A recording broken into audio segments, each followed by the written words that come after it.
નમસ્કાર, આપ જોઈ રહ્યા છો નેશન પ્લસ ન્યૂઝ. હું છું આપની સાથે હેતલ ભગત. અરવલ્લી જિલ્લા પંચાયતના સિંચાઈ વિભાગ દ્વારા તળાવો ઊંડા કરી પાણીના નિકાલના કામો કર્યા વિના જ નાણાં ઉપાડી લેવાયા હોવાની ફરિયાદ પૂર્વ સરપંચો દ્વારા જ કરવામાં આવી છે. તો સિંચાઈ વિભાગના અધિકારીઓને આ અંગેની હકીકત પૂછતા તેમણે કોઈ પણ પ્રકારનો રેકોર્ડ પ્રાપ્ય નહીં હોવાનું જણાવ્યું છે. સરકારી ગ્રાન્ટ અને સુજલામ સુફલામ યોજના અંતર્ગત ગ્રાન્ટમાંથી અરવલ્લી જિલ્લા પંચાયતના સિંચાઈ વિભાગ દ્વારા તળાવો ઊંડા કરવા અને તળાવોમાંથી વધારાના પાણીના નિકાલ માટેના કામો કરવામાં આવે છે. ખેડૂતોને પણ સિંચાઈનો લાભ મળે અને જળ સંચયથી ભૂગર્ભ જળની સાચવણી થાય તેવા શુભ આશયથી તત્કાલીન મુખ્યમંત્રી અને હાલના પ્રધાનમંત્રી નરેન્દ્ર મોદીએ આ યોજનાને અમલમાં મૂકી હતી. જે યોજના અંતર્ગત અરવલ્લી જિલ્લા પંચાયતના સિંચાઈ વિભાગ દ્વારા મોડાસા, મેઘરજ, માલપુર, ભિલોડા, ધનસુરા સહિતના તાલુકાઓમાં કરોડો રૂપિયાની ગ્રાન્ટ સરકાર દ્વારા ફાળવણી કરવામાં આવી છે. પરંતુ જિલ્લાના કેટલાય ગામોમાં એક પણ કામો નહીં થયા હોવાનો ગંભીર અને સ્ફોટક આક્ષેપ પૂર્વ સરપંચો દ્વારા કરવામાં આવ્યો હતો અને આ બિલો બનાવીને નાણાં ઉપાડી લઈને કરોડો રૂપિયાનો ભ્રષ્ટાચાર થયો હોવાનો પણ આક્ષેપ પૂર્વ સરપંચો દ્વારા કરવામાં આવ્યો હતો. અને હાલ ધોળેશ્વર ગામે શ્રવણ તળાવ આવેલું છે. જે શ્રવણ તળાવની અંદર આશરે 5 વર્ષ અગાઉ જે ઊંડું કરવા માટે આવ્યું હતું, એમાં થોડો વાદવિવાદના હિસાબે માનનીય કલેક્ટર સાહેબ શ્રી 5 વર્ષ અગાઉ જ્યારે કામ ચાલતું હતું ત્યારે એમને અરજીના અનુસંધાને કામમાં રૂકાવટ કરી બંધ કરાવેલું હતું. અને એના પછીના ટાઈમમાં આજ દિવસ સુધી તળાવની અંદર કોઈ પણ કામ કરેલ નથી.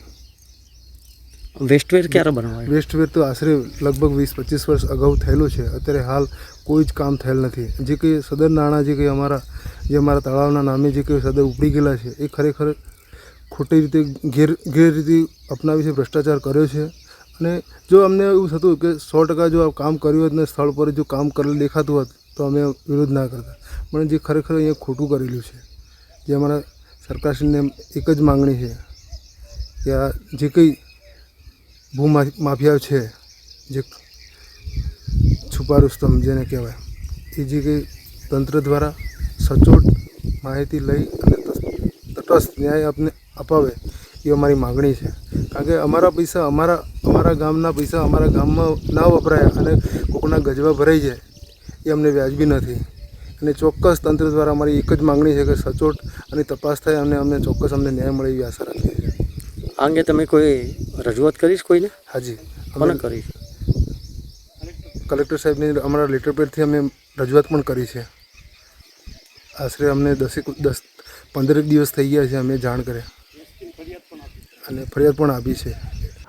ગ્રામજનોએ સિંચાઈ વિભાગ દ્વારા હાથ ધરાયેલ તળાવ ઊંડા કરવાની કામગીરી નહીં કરવામાં આવી હોવાના આક્ષેપો કર્યા. તો ભારતીય જનતા પાર્ટીના કાર્યકરો અને ગ્રામજનોએ પણ આ સમગ્ર મામલાની તટસ્થ તપાસ કરવાની માંગ કરી હતી.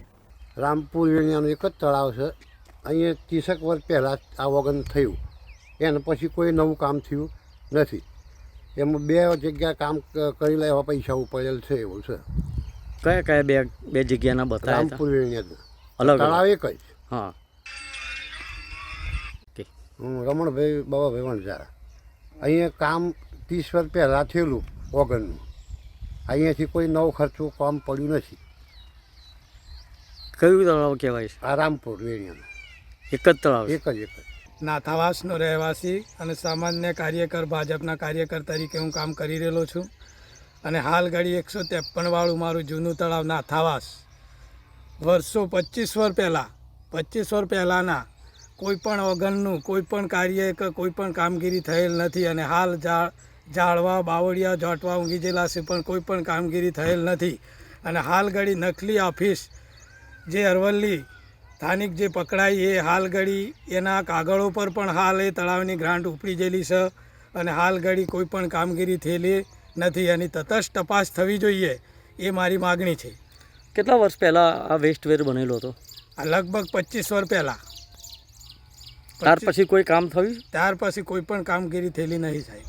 આ સંદર્ભે સિંચાઈ વિભાગના અધિકારી ગાંધીનગર હોવાને લીધે તેઓ મળ્યા ન હતા, પરંતુ આ અધિકારીએ ફિલ્ડમાં હોવાનું જણાવીને સમગ્ર મામલાને ટાળવાની કોશિશ કરી હતી. રાજ્ય સરકાર વિજિલન્સ તેમજ સીબીઆઈ તપાસ કરાવે તો પાછલા 15 વર્ષોમાં કરોડો રૂપિયાના કૌભાંડનો પર્દાફાશ થાય એવું પણ આક્ષેપ ગ્રામજનો દ્વારા થયો હતો. Kapil Patel, Nation Plus News, Aravalli. સમાચારોનો સતત અપડેટ મેળવવા માટે અમારી નેશન પ્લસ ન્યૂઝની યુટ્યુબ ચેનલને સબસ્ક્રાઇબ કરો, બેલ આઇકન દબાવો અને જોડાયેલા રહો ફેસબુક, ઇન્સ્ટાગ્રામ અને ટ્વિટર પર.